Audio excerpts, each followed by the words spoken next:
Hello student, आप सभी लोगों का डेली करंट अफेयर की क्लास में स्वागत है। अगर आप हमारे चैनल पर नए हैं तो हमारे चैनल को सब्सक्राइब कर दीजिए और वीडियो को हमारे लाइक कर दीजिए। तो चलिए आज की हमारी करंट अफेयर की क्लास को स्टार्ट करते हैं। हमारा पहला क्वेश्चन है, हाल ही में नेशनल बैडमिंटन चैंपियनशिप का महिला एकल खिताब किसने जीता? तो नेशनल बैडमिंटन चैंपियनशिप का महिला खिताब किसने जीता? हमारा ऑप्शन दिया हुआ है साइना नेहवाल, दूसरा ऑप्शन है अनुपमा उपाध्याय, तीसरा ऑप्शन है पीवी सिंधु और चौथा है परुपल्ली कश्यप। तो इनमें से कौन सा ऑप्शन सही हो जाएगा?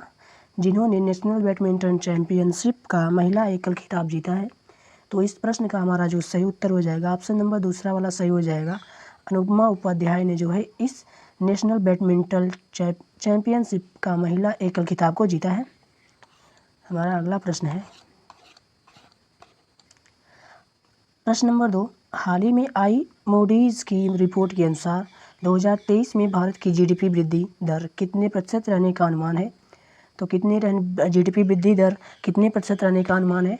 हमारा पहला ऑप्शन है 6%, दूसरा ऑप्शन है 5.5%, तीसरा ऑप्शन है 6.5% और चौथा ऑप्शन है 5%। तो इस प्रश्न का उत्तर हमारा हो जाएगा ऑप्शन नंबर दूसरा वाला 5.5% जो है मूडीज़ की रिपोर्ट के अनुसार जो है जीडीपी वृद्धि दर प्रतिशत में जो है 5% जो है 5.5% जो है रहने की अनुमान है। और हमारा अगला प्रश्न है, प्रश्न नंबर 3, हाल ही में एंटी करप्शन वर्किंग ग्रुप की G20 बैठक कहाँ शुरू हुई है? तो G20 की बैठक कहाँ शुरू हुई है?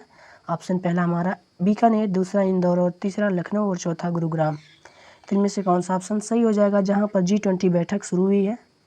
तो इस प्रश्न का हमारा उत्तर सही उत्तर हो जाएगा ऑप्शन नंबर जो है लास्ट वाला गुरुग्राम में जो है G20 बैठक कुछ शुरू हुई है। तो ऑप्शन नंबर लास्ट वाला सही हो जाएगा इस प्रश्न का। हमारा अगला प्रश्न है, प्रश्न नंबर 4, हाल ही में किसी पीआईबी का प्रधान महानिदेशक नियुक्त किया गया है? तो पीआईबी का महानिदेशक किसे नियुक्त किया गया है? पहला ऑप्शन है जयदीप भटनागर, दूसरा है राजीव कुमार जैन और तीसरा राजेश मल्होत्रा और चौथा श्रीमती प्रज्ञा। तो इसमें कौन सा ऑप्शन सही हो जाएगा जिन्हें पीआईबी का प्रधान महानिदेशक नियुक्त किया गया है? तो इस प्रश्न का हमारा उत्तर हो जाएगा ऑप्शन नंबर तीसरा वाला राजेश मल्होत्रा को जो है पीआईबी का प्रधान महानिदेशक नियुक्त किया गया है। हमारा अगला प्रश्न है, प्रश्न नंबर 5, हाल ही में जीएसएम एसोसिएशन द्वारा किस देश को गवर्नमेंट लीडरशिप अवार्ड 2023 से सम्मानित किया गया?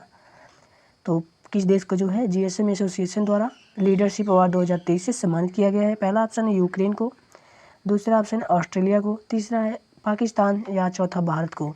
तो इस प्रश्न का उत्तर हमारा कौन सा सही हो जाएगा? इस प्रश्न का उत्तर हमारा हो जाए ऑप्शन नंबर सही हो जाएगा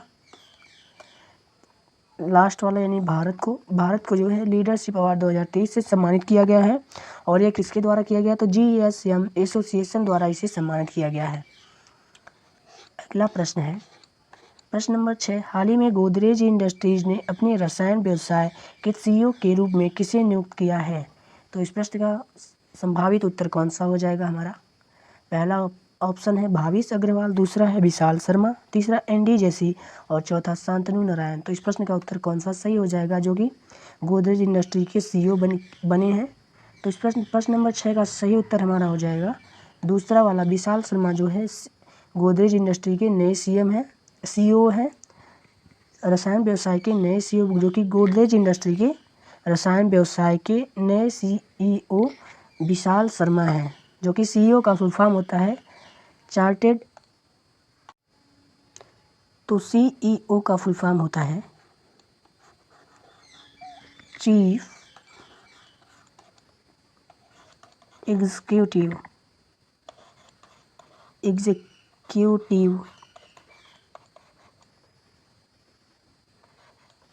ऑफिसर, यानी कि होता है मुख्य कार्य अधिकारी।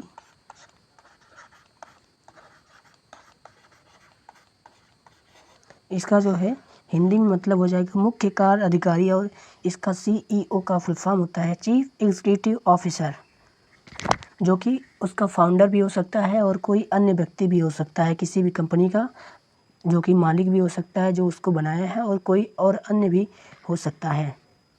तो इस प्रकार CEO का full form chief executive officer हो जाएगा, मुख्य कार्य अधिकारी। हमारा अगला प्रश्न है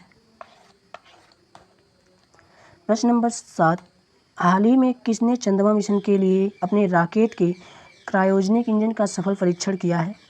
तो इसमें से किसने जो है चंद्रमा मिशन के लिए रॉकेट के क्रायोजेनिक इंजन का सफल परीक्षण किया?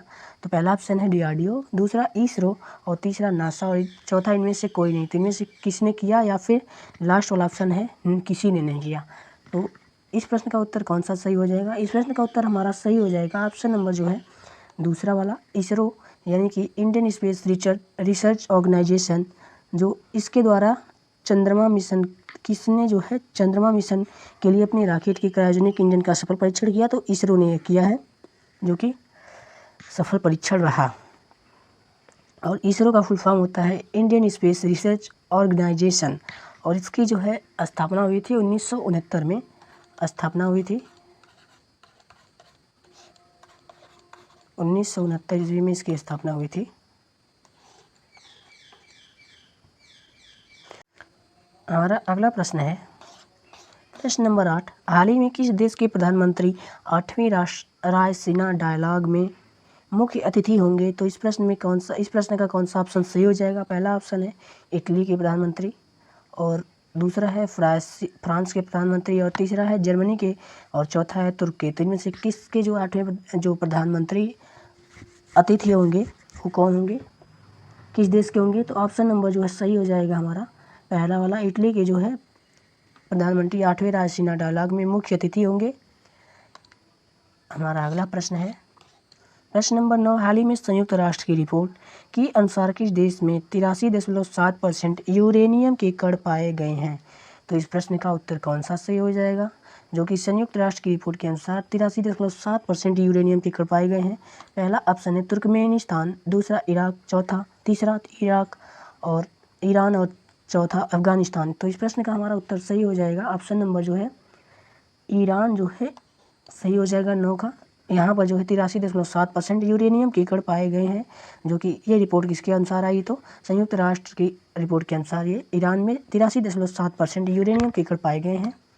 हमारा अगला प्रश्न है प्रश्न नंबर 10, हाल ही में पश्चिमी नौसेना के flag officer commanding in chief का पदभार किसने संभाला? तो इनमें से किसने जो है चीफ का पदभार संभाला है? पहला ऑप्शन है दिनेश के त्रिपाठी, दूसरा विश्वजीत दास गुप्ता, तीसरा संजय वात्स्यायन, और चौथा सूरज बेरी।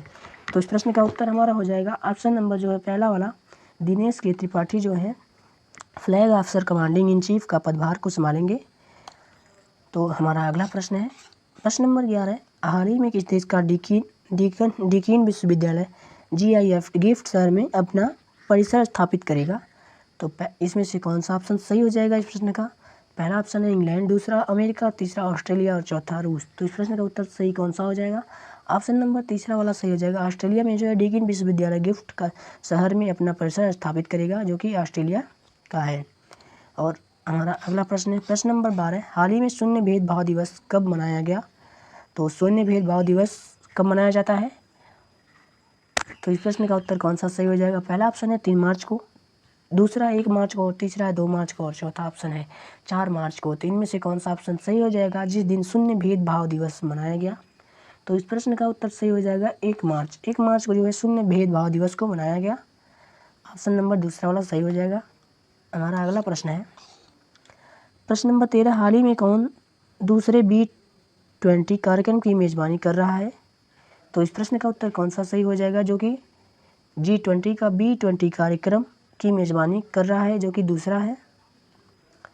तो इस प्रश्न का उत्तर कौन सा सही हो जाएगा? पहला ऑप्शन है दिसपुर, तीसरा शिलांग, और तीसरा ईटानगर, और चौथा आइजोल। तो इस प्रश्न का उत्तर कौन सा सही हो जाएगा? जो कि B20 कार्यक्रम की मेज़बानी कर रहा है, दूसरे B20 कार्यक्रम की मेज़बानी कर रहा है।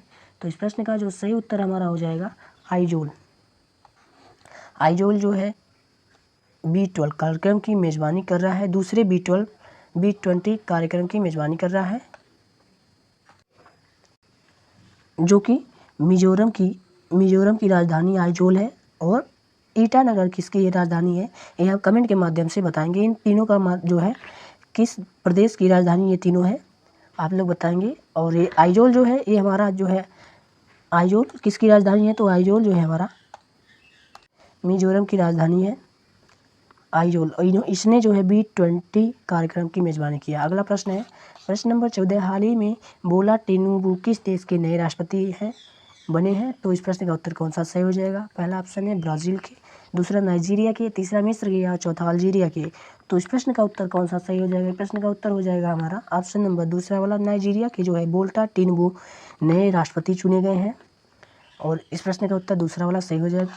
हमारा अगला प्रश्न है हाल ही में अंतर्राष्ट्रीय बाजरा वर्ष पर एक मल्टीमीडिया प्रदर्शनी का आयोजन कहाँ किया गया है?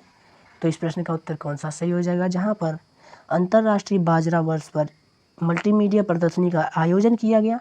तो पहला ऑप्शन है गुजरात, दूसरा महाराष्ट्र, तीसरा गोवा और चौथा तेलंगाना। तो इस प्रश्न का उत्तर हमारा सही हो जाएगा ऑप्शन नंबर तीसरा वाला, गोवा में इसका आयोजन किया गया है।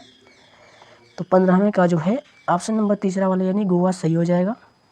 तो आज का वीडियो जो है, आज का हमारा प्रश्न समाप्त होता है। आज की करंट अफेयर की क्लास जो है समाप्त होती है।